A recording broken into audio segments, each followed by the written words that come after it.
Hello મિત્રો, આજે આપણે સેમસંગ ગેલેક્સી S25 અલ્ટ્રાનું અનબોક્સિંગ કરવાના છીએ. તો વિડીયોમાં છેલ્લે સુધી બન્યા રહેજો. મિત્રો, સૌપ્રથમ આપણે S25 અલ્ટ્રાને જે કેબલ આવે છે C2C કેબલ આવે, તમે જોઈ શકો છો. તેની સાથે એક સિમ એક્સચેન્જ કરવાની પિન આવે છે, સિમ એક્સચેન્જ પિન. ત્યારબાદ આપણે સેમસંગ ગેલેક્સી S25 અલ્ટ્રાનું અનબોક્સિંગ કરશું. તમે જોઈ શકો છો, પ્રીમિયમ લુક છે. ત્યારબાદ આપણે સ્વિચ ઓફ ખોલશું.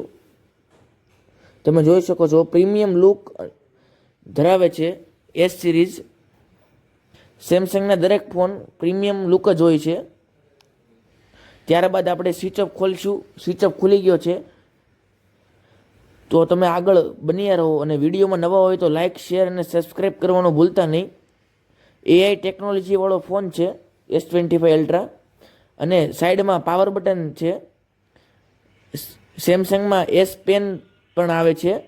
તેના દ્વારા આપણે વિડીયો અથવા ફોટો એડિટ કરવા માટે સરળ પડે છે, જે ખૂબ જ ઇઝી ધરાવે છે. સેમસંગ S25 અલ્ટ્રામાં સર્ચ બાર નીચે આવે છે. અમુક ફોનમાં, સેમસંગના અમુક ફોનમાં ઉપર સર્ચ બાર આવે છે, પણ તે નીચે આવે છે. તેમાં C પિન આવે છે, S પિન, સ્પીકર, ત્યારબાદ સિમ એક્સચેન્જ, તે 10 મેગાપિક્સલનો કેમેરો, ત્યારબાદ 50 મેગાપિક્સલનો કેમેરો, અને ત્યારબાદ સેલ્ફી કેમેરો 12 મેગાપિક્સલનો ધરાવે છે. ત્યારબાદ display IP68 dust and water, થોડું ઘણું પાણી પણ ફોનમાં લાગી જાય તો કંઈ વાંધો નથી. ત્યારબાદ આપણે 5000 mAhની બેટરી ધરાવે છે સેમસંગ S25 અલ્ટ્રા, અને લુક તો પ્રીમિયમ લુક ધરાવે છે S25 અલ્ટ્રા, અને નાઇસ લુક. ત્યારબાદ આ મોબાઈલમાં તગડા પ્રોસેસર, આમાં તમે ગેમ પણ ઇઝીલી રમી શકો છો.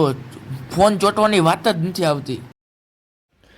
આપણે સેમસંગના ગમે તે ફોન લઈએ, પણ તેમાં mobile box, mobile, C2C cable અને પિન એક્સચેન્જ પિન જ આવે છે.